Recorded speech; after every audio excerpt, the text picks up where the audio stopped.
Dallas rapper Yella Beezy, born Markies Conway, appeared in court Thursday morning following his indictment on charges of capital murder in connection with the 2020 death of fellow rapper Mo3, whose real name was Melvin Noble. The indictment alleges that Conway, 33, hired Kewan Dontrell White to carry out the fatal shooting of Mo3 on November 11, 2020. Mo3 was ambushed and shot multiple times while attempting to flee on Interstate 35 in Dallas. Conway was arrested on March 20, 2025, and his bond was set at $2 million. During the court hearing, prosecutors presented video evidence purportedly showing the alleged hitman chasing and shooting at Mo3 on the interstate. They argued that Conway poses a flight risk and a danger to the community. Conway's legal team has filed a motion to reduce the bond amount, contending that the current sum is excessive. The case has garnered significant attention, particularly within the Dallas music community, as both artists were prominent figures in the local rap scene. Oppressive and punitive bond under the law, in our opinion. We believe that the magistrate, when she set this bond, did not have any evidence in front of her and set it high. We also believe that after 8 days, had he had the money, he would have posted it, and he's sitting here in jail. And that those cases that the state and I have talked about, the court is well aware of a wide range that you have, but given these facts that Mr. Shook went over with no corroboration, we don't know anything about their case, this witness, who they are, the court doesn't. And given the facts presented, we're asking you to reduce this bond to an appropriate amount where he can abide by the conditions and come to court and we can fight this case. Okay, thank you. State. Yeah, Your Honor, just briefly. In regards to an individual's ability to pay the bond, Ms. Alexander testified specifically that she is not involved in her grandson's business and doesn't keep up with his financial stuff. So she really was not in a position to testify what he can and what he cannot afford. She did testify to the fact that he is a double platinum, I believe as of recently 2 weeks ago, recording artist, that he travels about a quarter of the month, that he lives in a mansion in Frisco, that he drives a Denali, a bulletproof Denali, which also will lead into safety concerns. So the only thing that the court has as far as ability to pay or not to do it, or not having an ability to pay this bond, is the bank records which I've proffered to the court, as well as his own grandmother saying that he's a successful artist living in a mansion up in Frisco, that flies on private jets and travels. The important thing about the Denali is not just the fact of the cost and all of that, but it's the fact that when we're talking about safety concerns for the community, and one of the factors that the court should take into consideration is, if this individual were to get out, is there a viable safety concern? The fact that the defendant has a bulletproof vehicle and drove one at the time and was arrested in it 8 days ago, that should tell you all you need to know. And that's not just based off of pure jealousy. Your Honor has been doing this long enough to know that is based off of something much greater than just pure jealousy. As far as safety circumstances for the community, this is, as defense has stated, a very high profile case. And this defendant is very well known, not only locally, not only in the state, but nationally and internationally. The fact that this individual has the means and the resources and the reach to get to witnesses is a true concern that the court should also take into consideration. And that this was part of a bigger thing that was going on in 2016, 17, 18, 19, 20, culminating in the death of Melvin Noble. The circumstances surrounding are not only the offense in itself, but the circumstances building up to Mr. Noble's death. And Your Honor, I didn't want to go back and forth with the defense on proffering cases of bonds and $2 million and $3 million bonds, but the truth is, this is a capital murder for remuneration.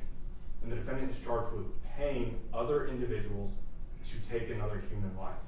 And he has the financial means and the reach to do it. In fact, I think it's important that there was another victim. This was at noon on I-35 leading into downtown Dallas. 44 fired cartridge casings. Who knows how many others were knocked away by the cars that kept driving by. Melvin Noble was hunted down on November 11th in 2020, a beloved son of Dallas. It could have been so much worse, and that's a terrible thing to say when it's a capital murder for remuneration, where he has paid another man to hunt down and kill somebody in broad daylight. Your Honor, based off of all the testimony and the facts that have been presented in this court, we'd ask that you leave the bond where it is at, currently at $2 million. All right, let me have the exhibits, and then if you all will give me about 10 minutes, I'll respond.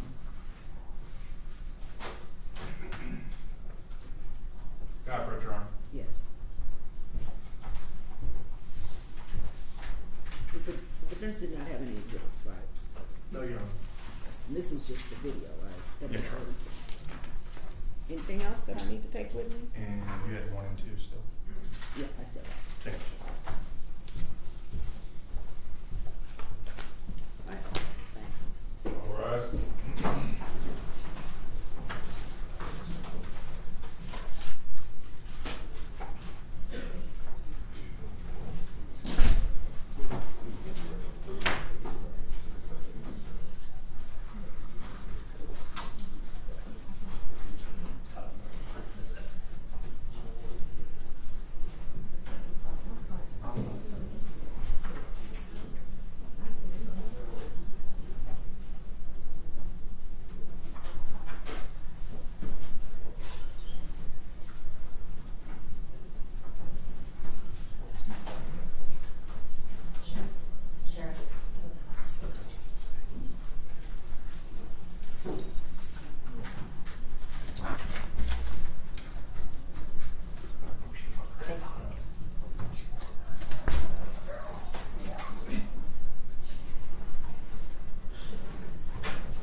All right.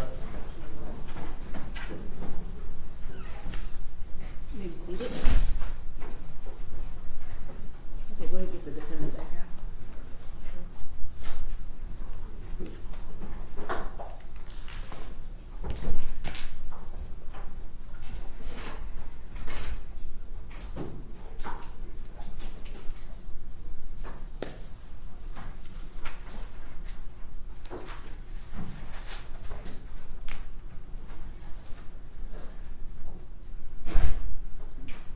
Okay, the court, is the court ready? Yes, Judge.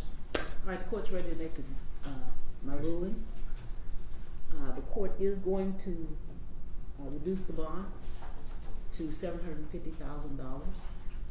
The court took into consideration, certainly, the biggest consideration was the offense, the severity of this particular offense. It's pretty egregious to watch that video. But the court also took into consideration the evidence or lack of evidence that the state presented. That was a factor also. Another concern I had was the financial statement that the defendant was to put on file. He didn't seem to take that very seriously at all. And that causes me a concern about whether or not he's taking seriously the allegations against him. So I am going to set the bond at $750,000 with the bond conditions that were already set, but included on that, I want it to be very clear, Mr. Conway, that you are to have no contact, direct or indirect, no threatening or harassment of any victim, witness, co-defendant, if it's you or anybody on your behalf, there's going to be a problem. Do you understand that? That's right. Okay, you all can stand, I'm talking to you now. So that's gonna be a concern, and then I want to make sure that you provide the court with correct information regarding your person of contact, because basically this affidavit seemed to be your way of saying, forget y'all. I don't want you open your mouth. Yeah. Seemed to be your way of saying, forget y'all. So you need to provide correct, accurate information regarding who is your person of contact should there be any type of problem. I hope that you're taking this seriously because your responses in this affidavit kind of indicate that you're not. You understand me? Yes, ma'am. Okay. Is there anything else? Nothing to say, Your Honor. Anything else from the defense? No, Your Honor. All right, thank you. Thank you, Judge.